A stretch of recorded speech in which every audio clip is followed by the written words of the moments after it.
Mais uma vez é um prazer estar aqui. Quero agradecer muito ao pastor Barroso pela oportunidade, pelo carinho, pelo privilégio. Uma igreja que a gente sempre se sente em casa. Eu estou aqui com a minha esposa, Vanessa, meu filho, Noah.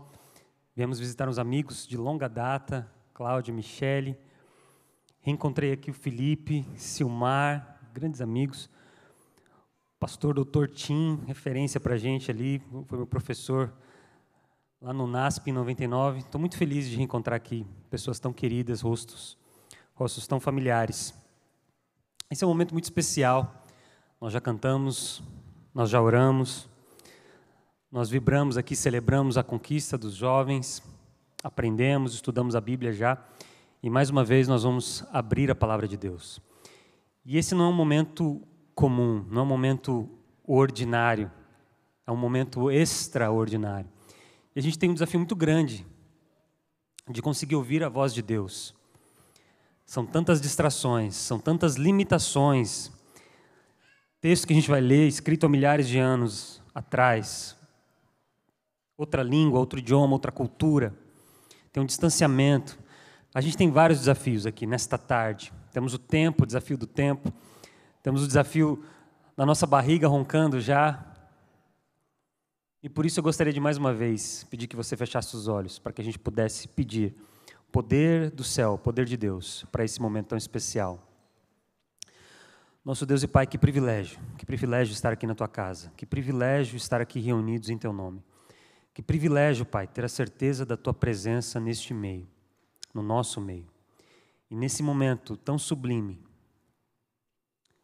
onde o nosso desejo é ouvir a Tua voz através do estudo da Tua palavra, que o Teu Espírito abra a nossa mente, abra o nosso coração.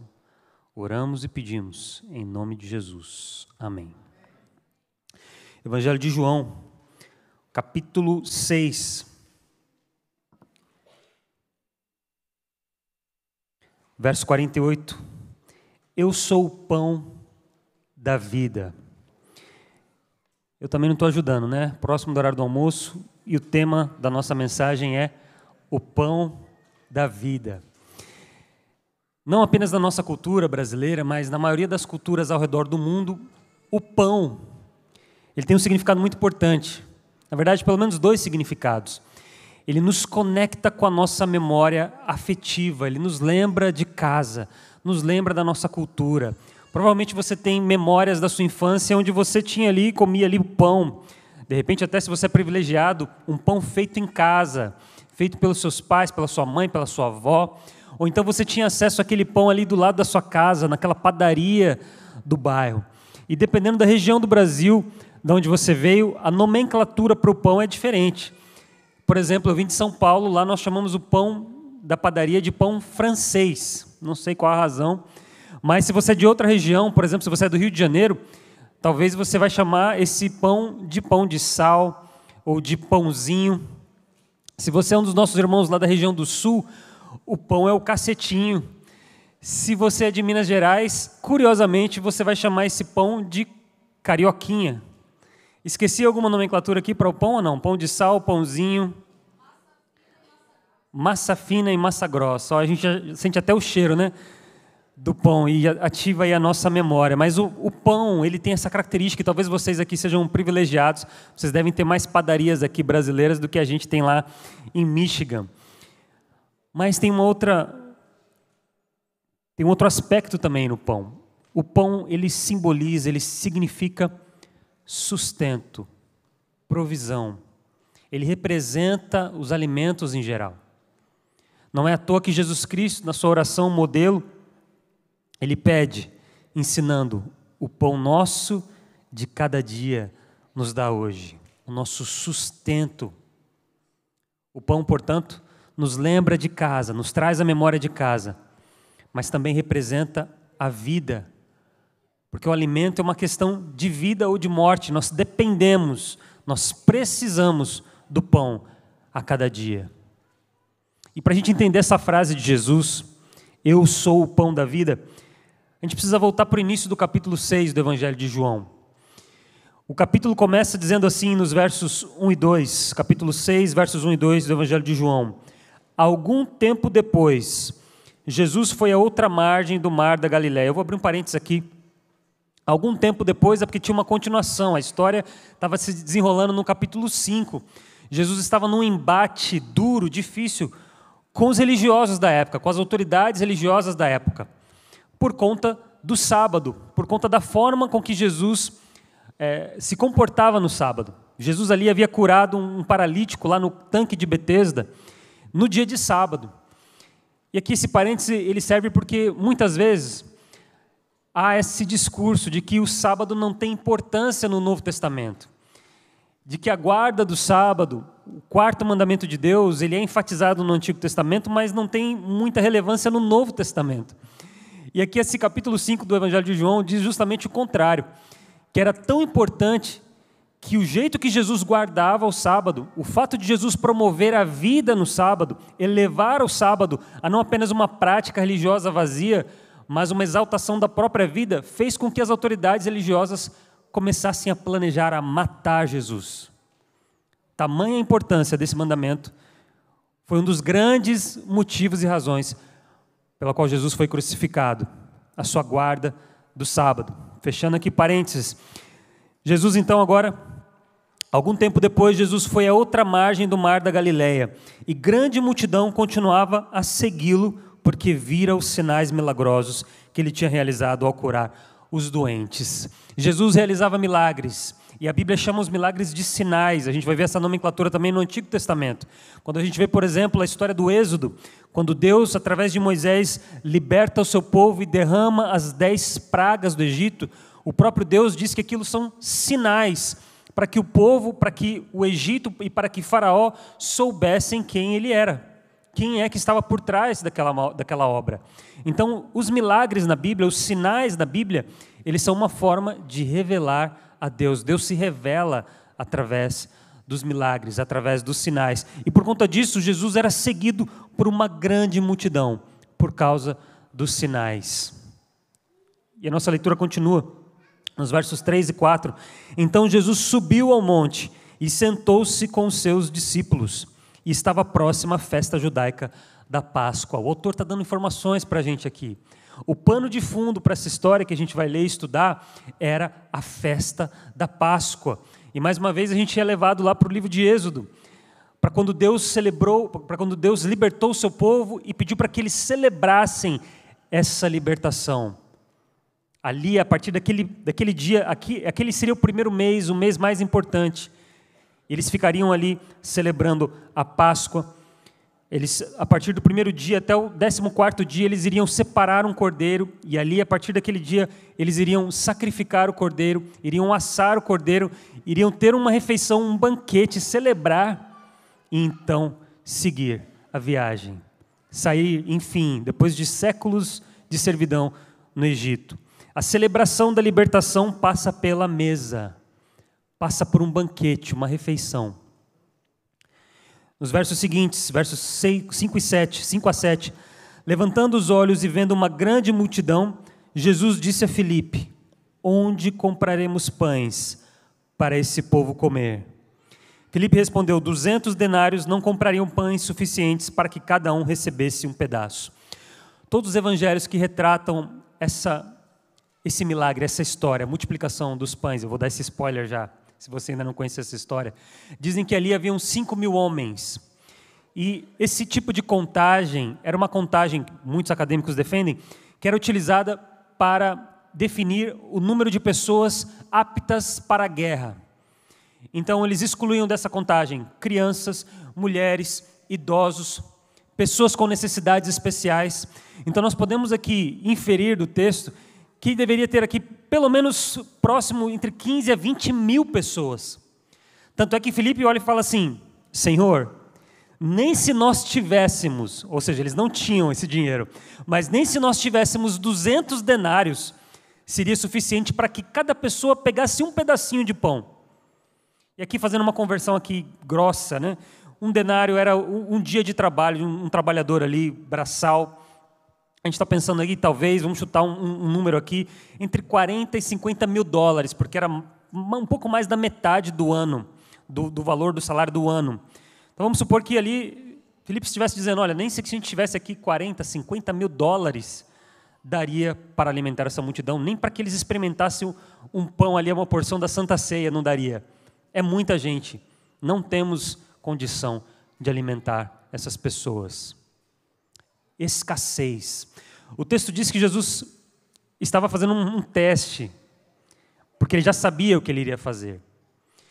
Mas ao Jesus destacar aqui, levantar essa questão do alimento, como é que a gente vai alimentar? Não tem pão, não tem comida. Jesus ele traz à tona uma questão que é próxima a mim e a você. A teologia que a Bíblia constrói sobre o alimento, ela começa lá no livro de Gênesis, a gente vai ler Gênesis, daqui a pouquinho, capítulo, vamos lá para Gênesis, depois a gente volta aqui. Gênesis capítulo 1, verso 29, eis que dou a vocês todas as plantas que produzem semente e todas as árvores que produzem frutos com sementes, elas serão alimento para vocês. Quando a Bíblia menciona pela primeira vez o alimento, ela menciona o alimento como sendo uma dádiva, um presente de Deus. O homem ali, a mulher, Adão e Eva, os primeiros seres humanos não fizeram nada, não trabalharam, não cultivaram, não plantaram, não semearam, mas Deus diz para eles assim, ó, eu dou tudo isso aqui para vocês se alimentarem. Tudo, abundância, não tem escassez. Só que na progressão da história bíblica, a gente vai vendo o distanciamento da humanidade de Deus. E por conta disso, o alimento também se torna escasso. Inclusive a entrada do pecado veio através da comida. Deus havia proibido um tipo de fruto. Adão e Eva se alimentaram daquele fruto, então o pecado entrou. A Bíblia é muito rica quando ela fala sobre alimento na Bíblia. Nós temos um capítulo inteiro no livro de Levítico sobre o que nós devemos comer ou não devemos comer. E esse aqui não é o tema do sermão. Mas é interessante que aqueles alimentos listados lá são muito semelhantes com os alimentos que não poderiam ser oferecidos como sacrifício. De alguma forma Deus está ensinando para mim e para você que o que vai na nossa mesa importa para Deus. Que existe uma dimensão espiritual na nossa comida. Que a nossa mesa é também um altar. A gente vê, por exemplo, que quando Caim comete o primeiro assassinato, Deus fala assim, olha, agora a terra já não vai dar o mantimento como ela estava disposta a dar. A progressão da violência, do pecado, trouxe também a escassez para o alimento. E a gente vai vendo essa questão. Abraão e Sara, eles precisam ir ao Egito por conta da fome.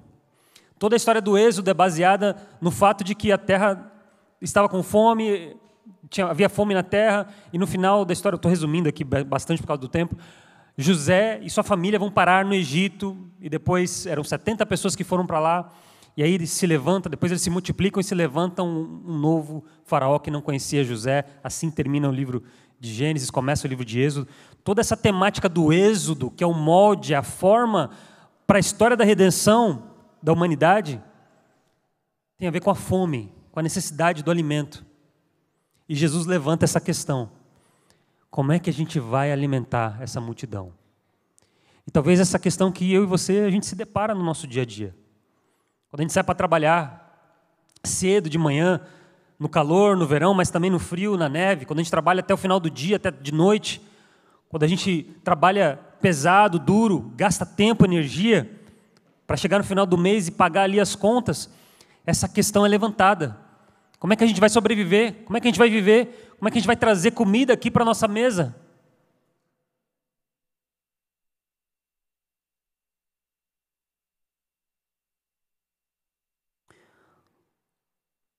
Os versos 8 e 13 do capítulo 6 continuam dizendo, André apresenta a Jesus um menino com cinco pães e 2 peixes. Jesus dá graças, reparte, alimenta a multidão e manda recolher os pedaços que sobraram. Um texto curto, cheio de informações, significativo. O menino traz 5 pães e 2 peixes. Não tinha condição nenhuma de alimentar uma multidão.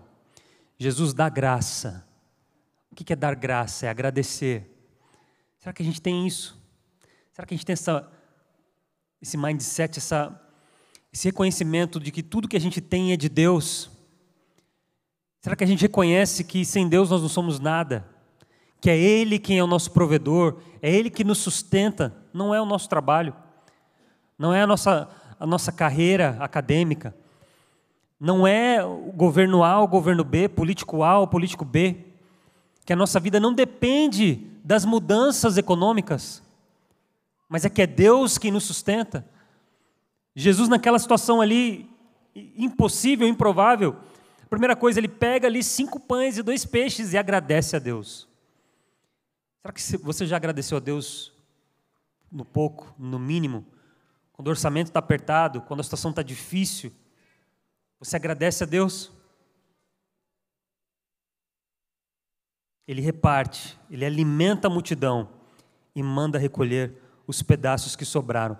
Jesus repartindo o pão é também uma imagem icônica na Bíblia.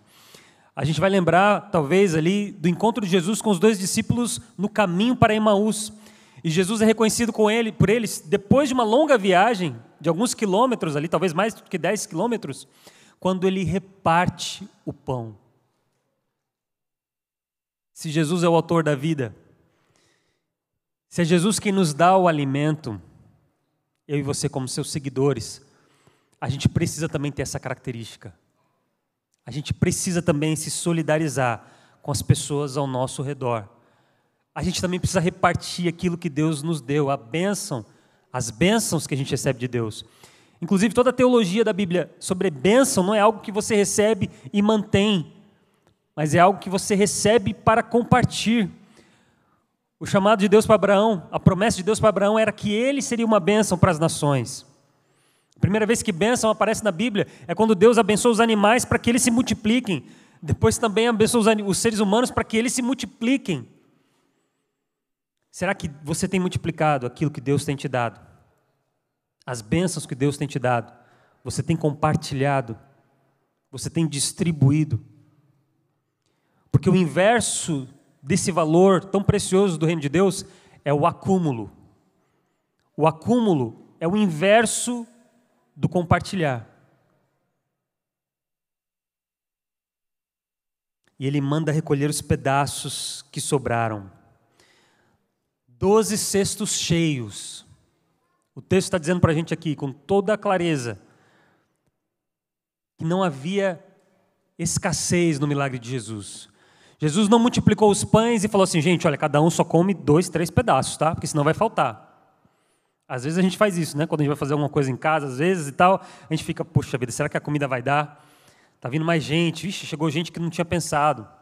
Às vezes o almoço da igreja, às vezes isso acontece. Não vai acontecer isso hoje, tá? Mas aqui, o autor deixa claro, sobraram 12 cestos. Enquanto a gente vive numa realidade de pecado, onde a escassez faz parte da nossa rotina, no reino de Deus e em um relacionamento com Jesus, a gente encontra abundância.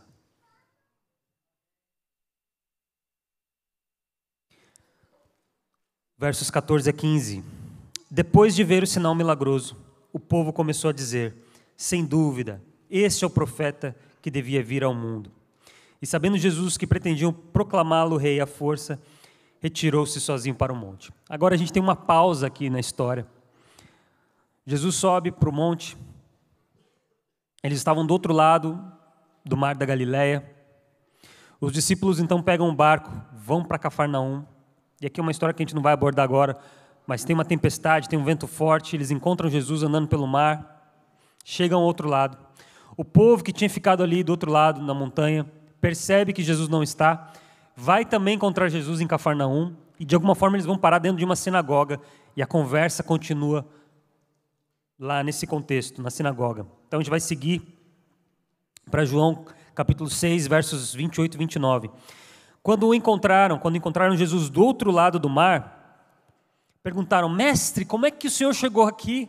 A gente não viu o senhor chegando. E Jesus já cortou a conversa fiada e foi direto ao assunto, dizendo, Jesus respondeu, vocês estão me procurando não porque viram os sinais, mas porque comeram os pães e ficaram satisfeitos.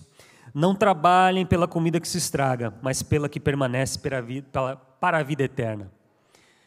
As pessoas chegam, mestre, a gente não viu o senhor vindo e tal, vamos continuar aqui esse momento. E Jesus já vai direto. Jesus fazia isso às vezes, né? Foi assim com Nicodemos, foi assim com a mulher samaritana. Jesus vai direto ao ponto, não perde tempo. Ele fala assim, olha, vocês não estão procurando agora mais pelos sinais, né? Não é pelas curas. Vocês estão procurando porque a barriga está cheia. E vocês gostaram do pão. E aí Jesus fala agora algo importante, de extrema importância para nós hoje, inclusive. Não trabalhem pela comida que se estraga, mas pela que permanece para a vida eterna. Que lição preciosa aqui. Porque faz parte do nosso dia a dia, a gente trabalhar lá o mês inteiro para prover. Para ter comida, para ter conforto, para ter um carro, para ter uma casa, manutenção. E ainda aqui nesse país as coisas são caras, né? Viver aqui nesse país é difícil, é caro. E a gente fica nessa corrida dos ratos, né? Para usar a expressão aqui. E Jesus fala, gente, ok, trabalhar pela comida, o dia a dia, para pagar as contas e tal, ok, é importante, mas não é o essencial. A comida que vocês têm que buscar, se alimentar diariamente, é aquela comida que permanece para a vida eterna. E aí Jesus começa esse diálogo com essas pessoas. E a pergunta deles no verso seguinte, 30, 31, mas Senhor, que sinal milagroso mostrarás para que o vejamos e creamos em Ti? Antes disso, tem uma história, tem uma conversa, um diálogo interessante entre Jesus e aquelas pessoas. Alguma dessas pessoas da multidão diz assim, Senhor, o que a gente precisa fazer para poder realizar as obras de Deus? Se você pesquisar aí na sua cabeça, sua mente, sua memória, você vai lembrar de outras perguntas, duas perguntas que são bem parecidas. Jesus, o que preciso fazer? Senhor, Rabi, Mestre? Nós temos um jovem rico que pergunta, né? O que eu preciso fazer para herdar a vida eterna? Jesus fala, os mandamentos. Ele responde, não, isso eu já fiz. Então, uma coisa te falta. Se desprende das coisas e me segue. Para o escriba, o doutor da lei, dependendo da versão da Bíblia, ele vai fazer uma pergunta bem semelhante. O que a gente precisa fazer para ganhar a salvação? E Jesus pergunta, né? Responde perguntando. O que está escrito na lei? Ama a Deus sobre todas as coisas, o próximo como a ti mesmo. Jesus fala, está certo. Aí a pergunta vai para outro caminho, né? Quem é o meu próximo? E aqui a gente tem uma pergunta bem parecida. O que a gente precisa fazer para realizar as obras de Deus? Essas três perguntas, elas têm o mesmo pressuposto. O que eu preciso fazer? O que eu preciso fazer para ganhar a salvação, para herdar a vida eterna, para viver de acordo com a vontade de Deus? O que eu preciso fazer? A resposta de Jesus é crer. Não tem o que você fazer. Não tem nada que eu e você possamos fazer para ganhar a salvação. Não é algo que está dentro da nossa esfera de ação. Não adianta vir à igreja para ganhar a salvação. Não adianta guardar mandamento para ganhar a salvação. Não adianta devolver seu dízimo, dar a sua oferta. Isso não vai garantir a salvação. Tudo isso é importante e tem uma função na nossa trajetória, na nossa vida cristã. É restaurar em nós a imagem de Deus. É um processo da santificação. Mas a justificação, que é a pergunta aqui, feita por esses três grupos, o que eu preciso fazer? Nada, não tem nada para você fazer. Talvez você tenha vivido uma vida com esse peso. Você quer andar perto de Jesus, mas você não consegue. A sua natureza do pecado impede você. A boa notícia é que até os discípulos de Jesus lidavam com essa questão. O apóstolo Paulo, o maior dos apóstolos, tem mais livros aqui no Novo Testamento, na Bíblia.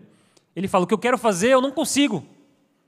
O bem que eu quero fazer é impossível, não dá. Agora, aquilo que eu não quero fazer, o mal, o pecado, olha, eu faço. Então, a resposta para a pergunta, o que eu preciso fazer para ganhar a salvação? Crer. Crer em Jesus. É a justificação pela fé. Abraão creu em Deus, e isso foi lhe imputado como justiça. Não é algo novo, não é do Novo Testamento, não. Está lá no começo da Bíblia. É o mesmo processo. É a salvação pela graça. Mas as pessoas ainda não entendem. Qual é o sinal milagroso que o Senhor vai mostrar para que o vejamos e creiamos em Ti? Como assim, gente? Vocês estão ali porque vocês viram Jesus realizando milagres. Vocês estão ali, vocês acabaram de serem alimentados no dia anterior. Milagre, outro sinal. Que sinal milagroso o Senhor vai dar? O Senhor vai mostrar. Às vezes na nossa vida também é assim. A gente recebe bênçãos de Deus. Deus fala com a gente de diversas formas. Através de pessoas, através de pregações, através de músicas, canções, através da sua palavra. Você sabe que é Deus falando com você. E a gente ainda inventa desculpas, muletas. Porque temos receio de entregar a vida a Jesus. Qual é a sua desculpa? Qual é a sua muleta? Que tipo de sinal você quer ver? Que tipo de milagre Deus precisa fazer para você entregar o seu coração a Ele sem reservas? Eles continuam dizendo: os nossos antepassados comeram o maná no deserto, como está escrito, Ele lhes deu de comer o pão dos céus. Aqui eles fazem uma referência, também um episódio lá de Êxodo, quando eles saem, o povo de Israel sai, é liberto por Deus do Egito, e agora, no trajeto para a terra prometida, eles estão no deserto. Claro, no deserto, a escassez. É uma região, um tipo de solo inóspito, árido. E mesmo que fosse um solo com algum tipo de condição, não dava tempo para plantar, para esperar ali as estações. Não tinha condição de ter comida. De novo, a realidade humana sendo descrita nessa história. Nós vivemos num mundo onde a gente vive a escassez. E o que acontece na história? Deus alimentava o povo com o maná, o pão do céu. E a expressão significa até uma expressão de surpresa, maná. O que é isso? Que improvável, como é que Deus está alimentando a gente aqui nessa condição, mandando o pão vindo do céu? E a orientação era bem clara, mas cheia de significado. Você vai até o campo colher o maná, para você e para sua família, apenas para aquele dia. Se você pegasse a mais, apodrecia, cheirava mal. Domingo era assim, segunda era assim, terça, quarta, quinta. Tinha uma exceção. Na sexta-feira você deveria pegar em dobro, colher em dobro, por conta do sábado. Nesse dia você não trabalha, porque o sábado lembra para a gente que Deus já está trabalhando. Porque Deus trabalhou, hoje eu e você podemos descansar. É a graça. Mais um mandamento, é um mandamento que uma das várias facetas do sábado é apontar também para a graça. Eu posso descansar, porque Deus já fez o trabalho. Essa lição do maná no deserto era uma lição, entre outras, de confiança em Deus. Você tem que confiar. Você pega para você e para sua família para aquele dia. Ah, mas e no dia seguinte? Deus vai prover. Mas e se Deus não prover? Tem que confiar. E talvez seja a lição que você precisamos aprender hoje. Confiar em Deus, sem reservas. Acreditar que Ele nos ama, que Ele cuida, que Ele tem um plano especial para você e para sua família. E a resposta de Jesus, que a gente conclui, nós lemos no início: eu sou o pão da vida. Vocês estão falando do maná no deserto, mas não foi Moisés que alimentou vocês, foi o próprio Deus. Foi Ele que trouxe o pão do céu diretamente para vocês. E aí alguém da multidão vai dizer assim: ah, Senhor, então nos dá desse pão. A resposta de Jesus é essa: eu sou o pão. O meu corpo é a minha carne, para alimento para vocês. O meu sangue é a bebida de vocês. E aí as pessoas começam a torcer o nariz. Como assim? Você é o presente do céu? Sou eu o presente do céu. Eu me entrego, eu sou o pão, eu sou o alimento. E a Bíblia apresenta várias imagens de Jesus sendo o alimento. Uma das que eu mais gosto é a parábola do filho pródigo. O pai recebe o filho mais novo e chama, e eles matam um novilho. Para mim, aquele novilho representa também Jesus. Ele é o alimento, ele se dá, ele se oferece. Mas para aquela multidão, Jesus não era suficiente. Algumas pessoas falaram, mas espera aí, ele é o alimento? Como? Ele não é filho de José, Maria? A gente não conhece os irmãos dele? É isso aqui que a gente... tudo isso que foi falado é você, é Jesus? Muitas vezes para a gente, Jesus não é suficiente. A gente segue a Jesus, a gente vem à igreja, a gente busca a Deus, porque a gente quer os benefícios. Às vezes chega uma carta lá em casa, algumas cartas lá, bandeiras, né, de cartão de crédito oferecendo, né, um cartão. A primeira coisa que eu olho, eu abro e vejo quais são os benefícios. Se tem anuidade, o que oferece, eu vejo, isso aqui não me interessa, jogo fora. Às vezes a nossa relação com Jesus é essa, eu quero Jesus, mas eu quero ter uma vida confortável. Eu quero me relacionar com Jesus, mas eu não quero ter provações, eu não quero ter dificuldades na vida. Eu quero seguir Jesus porque eu quero que Ele cuide de mim, cuide da minha família, me dê saúde, me dê condição financeira, uma vida confortável. Mas a gente não está interessado no Jesus, no relacionamento com Jesus. E é triste que essa história termina com o texto dizendo que muitos discípulos deixaram de seguir a Jesus.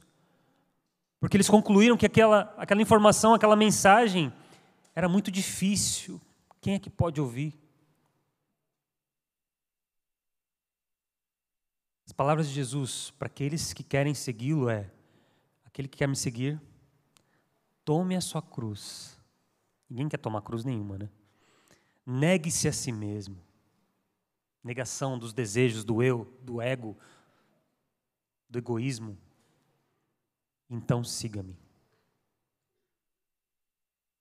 Eu não sei como tem sido a sua relação com Jesus. Eu não sei o que você busca nesse relacionamento com Jesus. Mas meu desejo é que você possa aceitar o convite, a dádiva, o presente do céu, o pão da vida, o caminho, a verdade e a vida.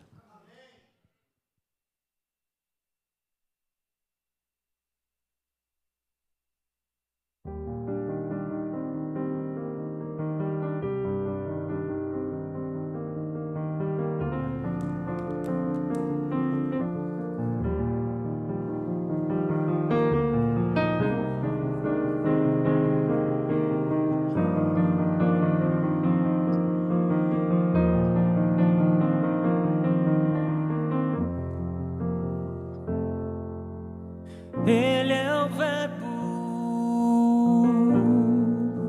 estava no começo, Ele é Deus, por sua palavra, todo o universo se fez.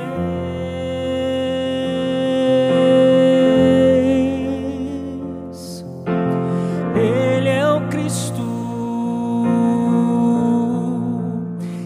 foi prometido para morrer, para pagar o preço de todo o pecado, a cruz.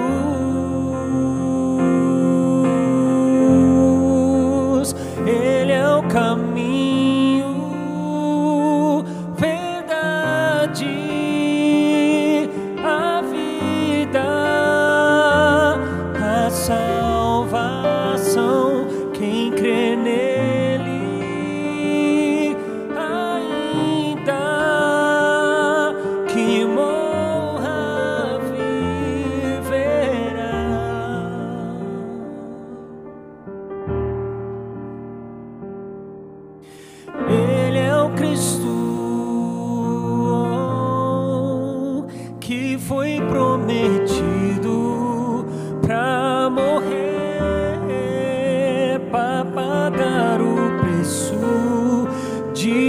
todo o pecado à cruz.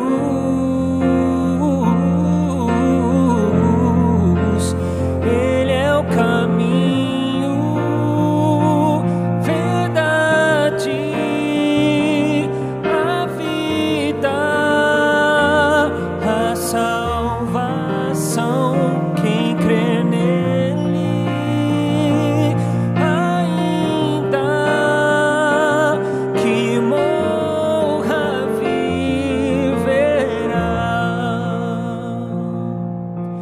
Venha ao teu reino, venha ao teu reino, venha ao teu reino a nós.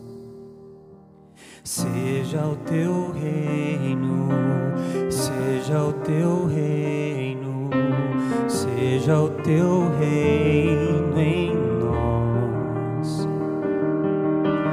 Venha ao teu reino, venha ao teu reino, venha ao teu reino a nós. Seja o teu reino em nós, seja o teu reino, seja o teu reino, seja o teu reino em nós. Ele é o caminho, verdade, a vida, a salvação. Quem crê nele, ainda que morra, viverá. Ele é o caminho, verdade, a vida, a salvação. Quem crê nele, ainda que morra, viverá.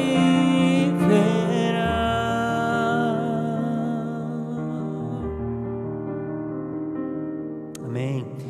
Se coloque em pé, vamos orar, que nós possamos aceitar o pão vivo que vem do céu.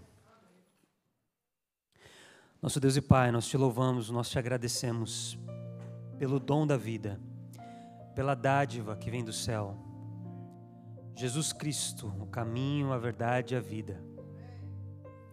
Que Jesus Cristo possa ser suficiente para nós, Pai, que possamos encontrar contentamento em um relacionamento com Ele. Que possamos confiar em Ti, que o Senhor vai prover tudo aquilo que nós necessitamos. Que possamos confiar que o Senhor vai estar conosco, ao nosso lado em todos os desafios. E que possamos entregar a nossa vida, os nossos desejos, as nossas vontades, as nossas decisões em Suas mãos. Nós oramos e agradecemos em nome de Jesus. Amém.